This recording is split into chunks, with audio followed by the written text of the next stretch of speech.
Like John Wesley, Leah Wandera believes the world is her parish.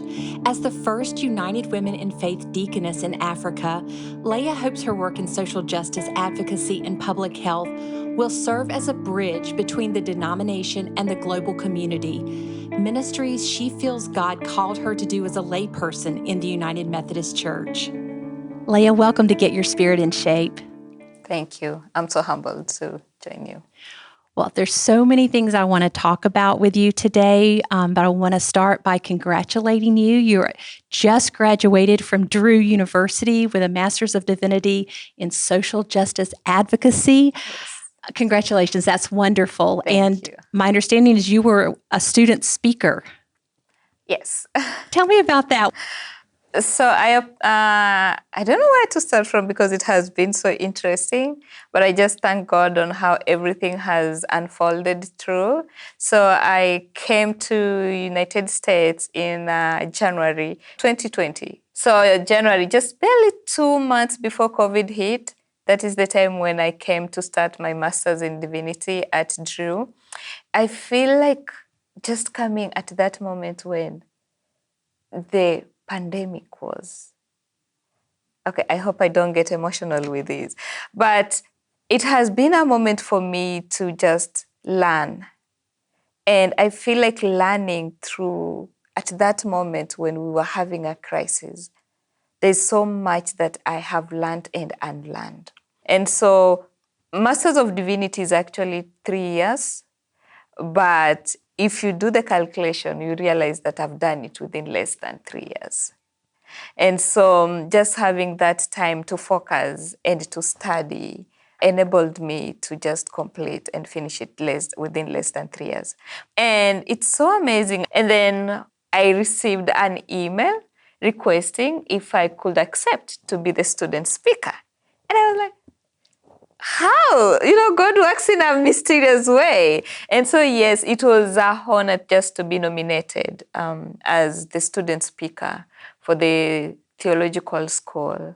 And so my concentration is in social justice advocacy. And I think probably we'll talk so much into this and probably why I even chose social justice advocacy and not other concentration. So what I say to the students is that I feel like we are graduating at a moment when our theology is on trial. We are graduating at a moment when Ukraine, the nation of Ukraine, has no peace. And other places in the world has no peace. And so to me, I feel like we are graduating at a moment when we are being challenged to rethink on how our theology ought to bring peace into the world. And we are graduating at a moment when there is economic injustice, inflation in the nation and across the world. So how is our theology going to inform us on how to create abundancy and not scarcity? And we are graduating at a moment where human rights issues are still restrained. So then, as students or scholars of theology, how is our theology going to, heal the world? All these issues we can name. And so when I was going through my studies for all these 2 years that I've been at Drew, those are the things that I've been rethinking. And I think that just being at Drew, I've learned, unlearned, and transformed into a better person. And I also felt like just being in that space and being nominated as the student speaker, I felt like it's just not my opportunity. But I look at myself and I remember I'm a Kenyan woman. I'm a Kenyan woman, young woman. And when I took that space, what really went through my mind is, if the girls and the young women in Kenya listen to my words, how are those words going to impact them? How are my words going to help them amplify their voices and be able to stand up and take up the places for leadership into the world? So it was a very great and humbling moment to be the student speaker. And I also received an award for excellence in pastoral leadership. Congratulations. Thank you. I appreciate it. I must say that I'm grateful to the General Board of Global Ministries, and I'm grateful to the United Methodist Women, and I'm grateful to friends who have just come along and supported me to make sure that I'm able to pursue my master's in divinity. Without them, it was going to be impossible. Yes. Well, you have, yes, we're definitely going to talk about social justice advocacy, why you chose that. But I want to go back. You said, yes, you're a Kenyan woman, and you have already done some amazing work in your home nation with women, with girls, with gender equality. And let's talk a little bit about the Hope Foundation of African Women and then Mama Smile, the work with that. Tell us about that work. So I graduated in 2016 from Moi University in Eldoret, and my bachelor's degree is in project planning and management. I chose project planning and management because deep down in my heart, I felt like something was just pushing me to help our communities towards developmental work. But I would say my life experience, how I was born, where I've grown up, what I went through to even be able to go to school has really inspired and motivated the work that I do with the girls today. So after my graduation, because God has given me a gift of leadership, every place I've been, I have always been a leader. So when I was in school, in high school, I would always be the school president. And even when I went to the university, I was among the active students. And so immediately I graduated, someone just came and was like, hey, Leah, so what's your plan? And I'm like, I don't know. And like, here's my card. Come to the office in January. Let's see if you can find something to do. And so at that moment, I realized that I did not struggle to find work immediately after I finished university, which I counted as a blessing. But this work that I got to do was a project manager in one of the construction industries in Kenya. And so one day I'm just at home and meditating and reflecting on the work that I'm doing. And I found myself asking myself questions. We are building a restaurant. This restaurant is a 5-star restaurant. Now, where this restaurant is being built, this land was purchased. And I kept on asking myself, where was this land purchased from? Was it taken from a community, or was it just rightfully purchased? And at one point, I realized that sometimes when there is development, going on, not everyone gets to benefit from that development. Some people get to suffer. And in my own questioning, I realized how women and children sometimes get to suffer because they're left out. Because sometimes when we are developing, we don't really look at how everyone is equally benefiting from this development. And the Leah in me was like, no, I don't think you're doing the right thing. And so I found myself questioning my work each and every day, and I felt like I didn't have satisfaction in the work that I was doing. I wanted something more than that. And because while I was in high school, while I was still growing up, I really engaged so much into girl-child advocacy, even in high school and all that. One day I just woke up. It was actually on 31st, 2015. We were going to church. So we have like overnight prayers on 31st of December. And so I was going to church and I was like, I really don't know what I'm supposed to be doing. And I was talking to my district superintendent and I was like, why? You are getting paid so well. Why are you complaining? And I felt like, no. He was like, you didn't even struggle to get this job. Why are you complaining? Everything is going on well. And I said, I just don't feel deep down in my heart that I'm doing the right thing.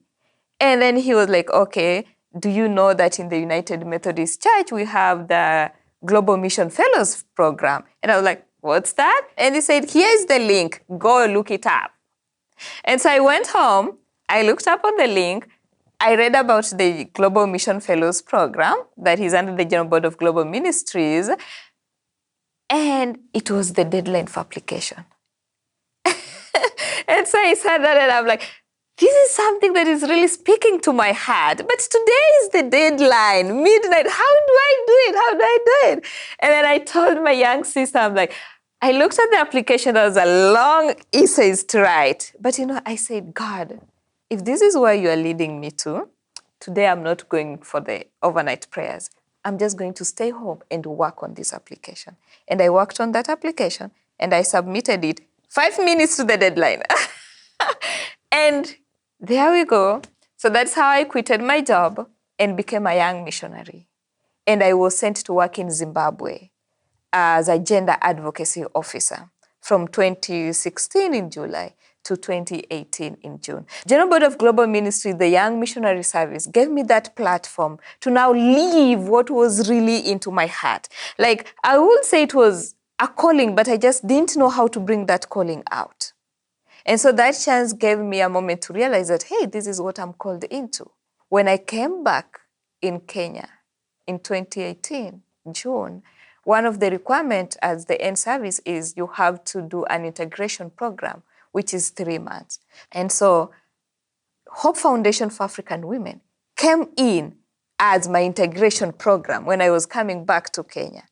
And so I reached out and then they said, yes, we'd love to, because Hope Foundation for African Women is an organization in Kenya that focuses on gender justice, focuses on economic empowerment and advocacy to end female genital mutilation. And so they wanted me to come in as a project manager for 3 months. Now, Hope Foundation has always been supported by United Methodist Women.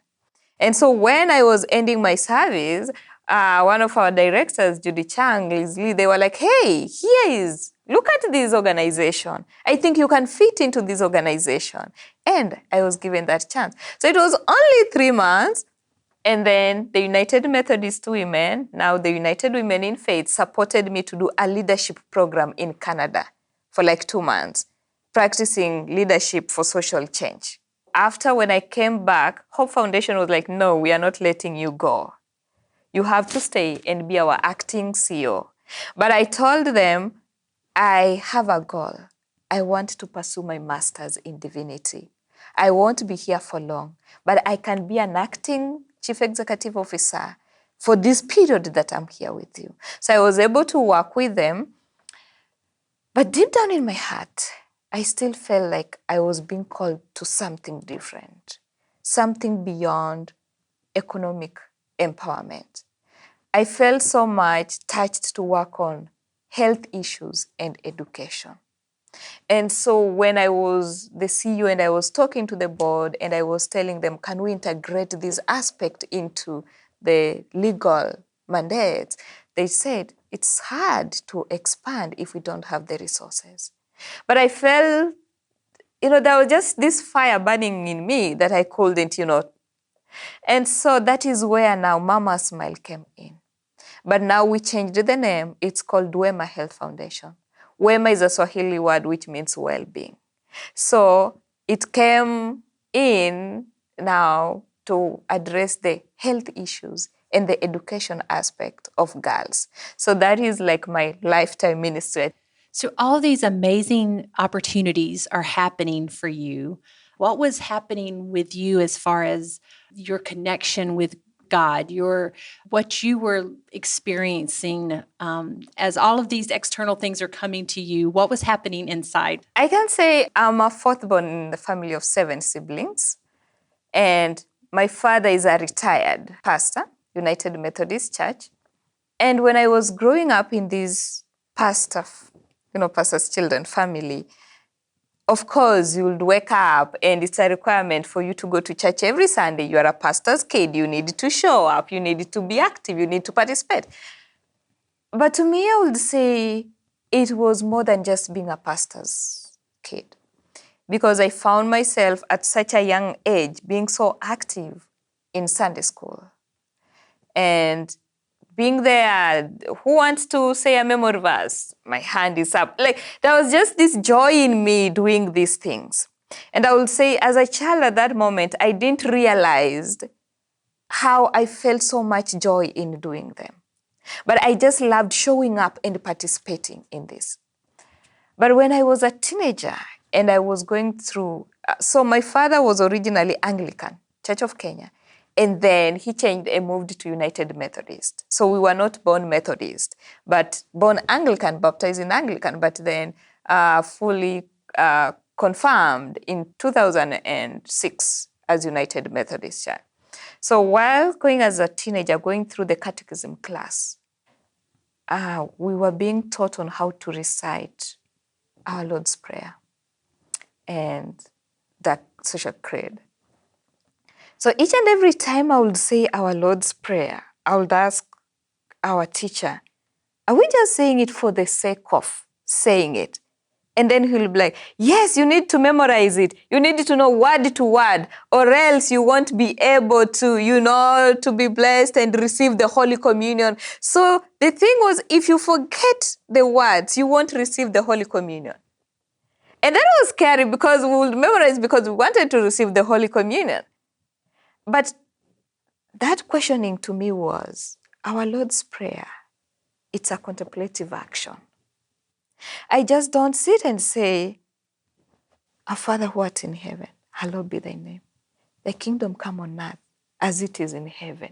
To me, those words meant so much than just cramming them and saying them loud. When we say, give us today our daily bread, which bread are we talking about? And what process does it take for us to get this bread on the table? What does it mean by that daily bread? When we say, forgive us our trespasses, like to me, I started questioning those words. And so I feel like that is the moment when I started growing spiritually. And at that moment, I found myself even going beyond just being a pastor's kid. At one moment, because I really wanted to be so close to God, like have that relationship, I found myself almost becoming a nun under the medical mission sisters because I was so close to them, because I loved each and every day evening prayer that we were having. I went to a Roman Catholic high school, and I even went to come and sing their covenant. Yes, for 5 months, and I even submitted my application. I was always an aspirant to them. So those are the things that really, really helped me to grow deeper. This is when your faith became personal to you. Yes, that I will say it became so personal to me now. It was more than just being a pastor's kid. And after growing and growing, and then when I got into now the mission work as a young missionary, I felt like it's me and God. And it's God enabling me to do this. It takes God's hand to do this. And every time I would try to resist a calling, I couldn't run away anymore. And so at that moment, I found very deeper relationship with God. And when I went to work as a young missionary in Zimbabwe, I was working as a gender advocacy officer. And one of my programs was to work with women who are into commercial sex work. Very young girls who are forced into commercial sex work. And every time I'll go to the community and spend time with them, I'll come back, and on a Wednesday, we used to have a fellowship. And someone will tell me, why do you associate with such people? And I'll ask them, why? And they'll be like, don't you see the sinners? So you can see how, to me, I was relating differently in different situations. And I'm like, no. No one is to judge. We are all equal before God. God loves me just the way you love me. And to me, I was like, it's just because they don't have a second option. They don't have an alternative in life. If they had a different economic alternative in life, they will choose a different path. And so to me, I wasn't judging them. But stepping into the church and someone looking at me and asking me, don't you realize that they are sinners? I even started questioning our faith values. If I say, love one another as you love yourself, what does that mean to me? And so I had so much theological questions that led me to Masters of Divinity. I just didn't wake up and say, hey, here I am. I want to apply for Masters in Divinity. No. Having those religious and theological questions led me to Masters of Divinity. And where did you come to when you got into studying theology? How did those answers come for you? So that's why I chose social justice advocacy. I kept on asking myself, where is God in justice? Where is God in love? And where is God in advocacy work? And when we are talking about God in advocacy, one thing that was really disturbing me is like when we are talking about social issue, we are not only talking about Christians, we are talking about Muslims, we are talking about all these religions. And so to me, I was asking myself, where is God in between here? And when growing up, I used to hear, oh, we only worship one God, Jesus Christ. So the Muslims are not your brothers and your sisters and all that. And to me, that was so troubling. To a point that when I want to do a justice economic empowerment project, and I'm having a group of women sitting at the table, someone will be like, oh, but she's a Muslim. And I'm like, so what? And so to me, my question was, where is God on this table, around this table? And how do we advocate for justice despite our different religions? So that is what Masters in Divinity, Social Justice Advocacy, helped me to find all these answers and questions too. Because God has called us to do this. And I think that now leads me to now becoming a deaconess, not a pastor. You might ask, then why not a clergy? Because during all this time, I felt like I wanted to continue being in ministry. I wanted to continue serve. So after coming back as a young missionary, I was talking to my district superintendent, I was talking to my local pastor, I was talking to all these mentors, and they were like, oh, you're a good preacher, you're a good leader, you can be a good pastor, you are a pastor's kid. And to me, I was like, no, I really don't feel strongly called into being a pastor. But I know that I'm called into continuing serving in ministry. And so that is where now I learned about the deaconess and home missioner. It was in 2017, and I learned it through the executive director, Judy Chang, Liz Lee, and the other people that were on the staff. And then I wrote to them and I said, hey, I love to be this and this and this. And then they told me, no. And then I asked them why. And they said, because we don't have deaconess and home missioner movement in Africa. And honestly, that really kind of broke my heart. I think because of my persistence. They might have sat down and just, went through and said, probably this is the time for us to have the deaconess and home missioner movement in Africa. Let's give it a try. And so they told me this is the right way to go. So I started from one. And I went through the process. I submitted my application, went to the interview, and God works in a mysterious way. So when I came in the US in 2019, I even didn't come for the deaconess class. So I'll say more about that. But I was coming for a meeting because I was still working as the CEO for Hope Foundation. I was coming to a meeting that was organized by Global Giving and Bill Gates Foundation.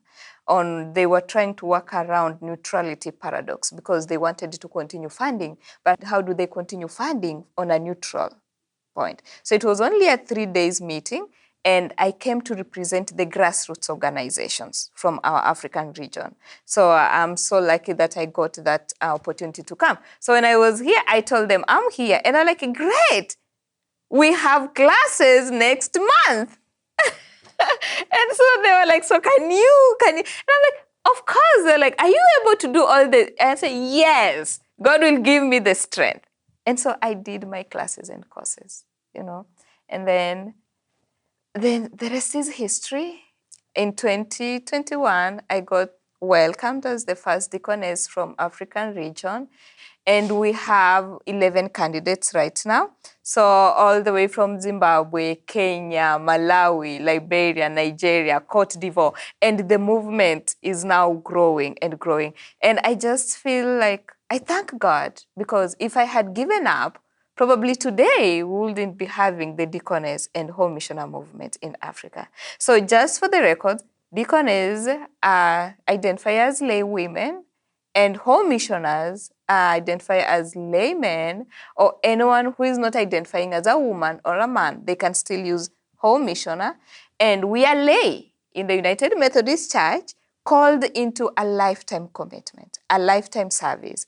And we have the mandates that I'll just take you through. In short, so we have our 4 mandates that are our service, because we are commissioned and consecrated into lifetime ministry. And so our mandates are elevating suffering, eradicating causes of injustices and all that robs life of dignity and worth, and facilitating the development of full human potential. And the last one is we share in building global community through the Church Universal. And so each and everything that we do, all the ministries that we are appointed to, they have to align with these 4 mandates. So we are a bridge. I call myself, we are a bridge between the church and the community, because we focus on love, justice, and service. And you are committing yourself to a lifetime of service. Why in the United Methodist Church? Trust me, if I was to answer that question, it will take the whole day. Why in the United Methodist Church? But because I will say that one thing that I love about the United Methodist Church is our mission statement. And I love John Wesley's line that the world is our parish.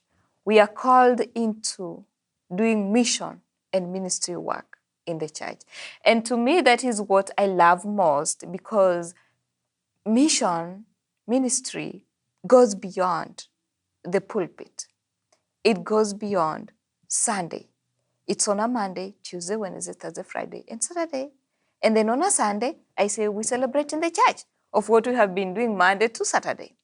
And so why in the United Methodist Church, I'll say I love what Methodists do. And come sunshine, come rain, I'll say I love being a Methodist. We were raised Anglican, but my dad moved to Methodist, and we changed to become Methodist. Surviving being Methodist was hard. At one point, my family lost a home. It was burned down to ash, just because my dad had decided to change from Anglican to being Methodist.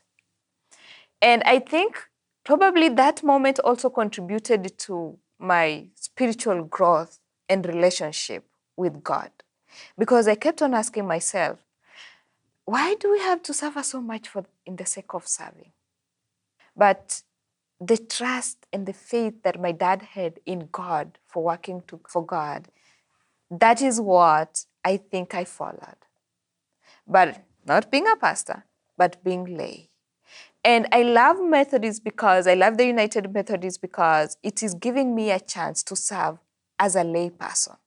That is one thing that I love so much about being a deaconess and home missioner, is being able to serve as a lay person. Why? Because I love being in the community.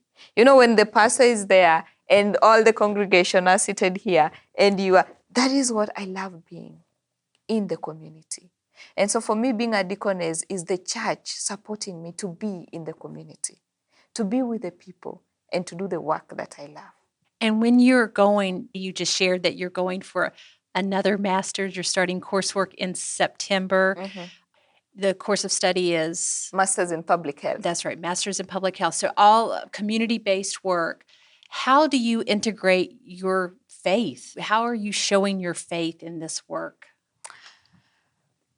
So my ministry, currently my ministry is through the foundation that I started, as I mentioned earlier, in 2019, right now called Wema Health Foundation. And we focus on education and health living for girls and women in Kenya. And so through the education, supporting girls to go to high school because of how hard I went through the high school. And I always, when I look at myself, I look at, our fellow girls in Kenya. And so I focus on that. But what I would want to say, how I bring in faith, is I look at it from a holistic way. I always draw the triangle. We have the body, we have the mind, and we have the spirit. One thing that I really struggle with questioning is, why do we separate the body and the spirit? These two things exist together. They coexist. There's no way the body can exist without the spirit, and the spirit cannot exist out of the body. And to me, what I've really for a long time learned is that sometimes when we come to our church, sometimes our theology focuses so much on the spirit and either shames the body or sees the body as either sinful, unruly, or something to be tamed. And that is what is disturbing to me.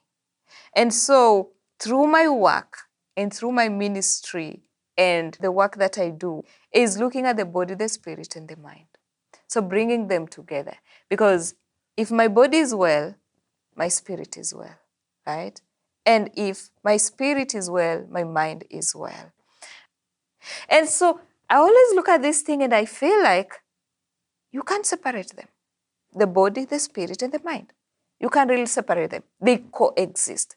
And if one is at dis-ease, then the other is at dis-ease. If I'm not well body-wise, then my spirit won't be well. And that is why God incarnated into flesh through Jesus Christ, right? So that we can have the faith and the belief and the trust and resurrection. And so looking at the flesh, the spirit, and the mind, it helps me bring my faith into the work that I'm doing. Because I believe that I'm stepping into Jesus' shoe. Because that is what Jesus, as a Christian, taught me to do. I feel like there's really exciting work coming from you, Leah, for sure. Well, as we finish up, I just have a couple of more questions. The next one is there anything, we talked about so many things today, but is there anything that you wanted to share that we haven't yet had a chance to talk about? Okay, nice. There is a question that you asked earlier. How do I keep my spirit in shape? Probably just to share about that. I've never really thought so much of how I should keep my spirit in shape more than I thought about it during the COVID-19 crisis and pandemic. I think that moment when that physical relationship and connection was no more, I felt like I had my own space. And that moment when you are feeling emotionally down, you are feeling like things could not be working, you're feeling like there is no one you can knock at the door and see that person and just have that hug and all that. I think that moment I realized how God, the presence and the comfort and the love is always around us each and every time. So I'll say I've never learned or just thought about how to keep my spirit in shape more than I thought of it at that time. Because I thought of not only on a personal level, but at a communal level. So at home, we use the traditional stove for cooking, the 3 stones. And every time my mom will send us, will say, go get stones for cooking. Now, when you are getting those stones, they need to be for the same level. If not, if you put the pot on it, it won't balance. It will be like, And you can't cook without one stone. When one stone is out, then there's no cooking because it won't balance. And that is how I always feel when it comes to keeping my spirit in shape. Leah, the community, and God. These are 3 stones.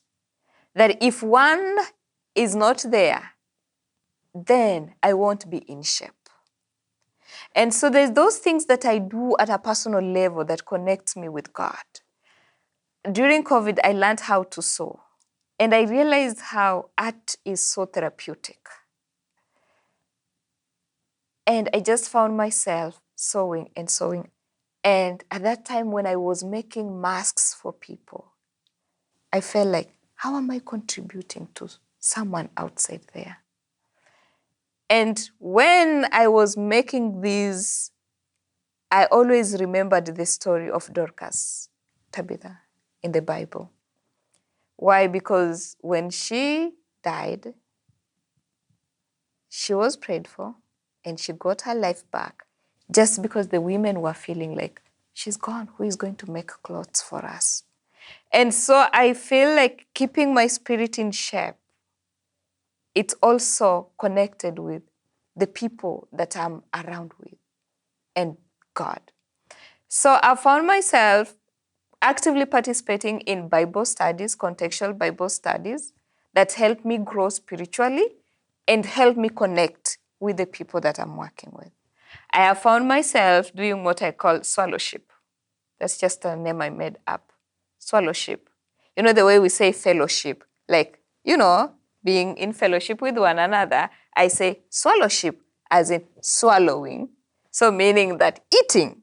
So just being together and, being with the community. Sharing a meal. Sharing a meal. Over swallowship. Yes, being on the table. And that just brings joy to me because it nourishes my body, it uplifts my spirit, it keeps my health, and that is what it does to the next person who is in need of that swallowship and fellowship. And just prayers, I'll say. Sometimes, you just take a moment to step back and reflect. And sometimes I don't even have the strength to say any word, and I just keep quiet. You know what I do? I just take an empty seat, and I just put here. And I say, God, I invite you to sit with me. It will just be an empty seat, but God's presence is there. And I just keep silent. And I just allow God to join me and speak to me and guide me through. And that is what sometimes uplifts my spirit. As in, I can say my work focuses on health and education. And if I'm not well, my spirit is not well. So I look so much into self-care. A lot of work that I do, sometimes it's overwhelming. If you don't take care of yourself, then you can't give what is not in you. If I'm overwhelmed, sad, and fatigued, the world needs me. And so taking care of myself in one way and just learning, I'm one of those people that I always feel like something has to be done. But I've just learned to take a step back. If I'm not able to control it, I invite God in that space. And as deaconesses and home missioners, we have a very amazing community that is always there in solidarity with one another. And if it's overwhelming, I just call them.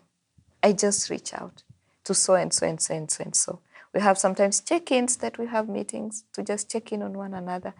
It has been a great moment just knowing that you have a community, you have siblings that you can reach out and just share and have.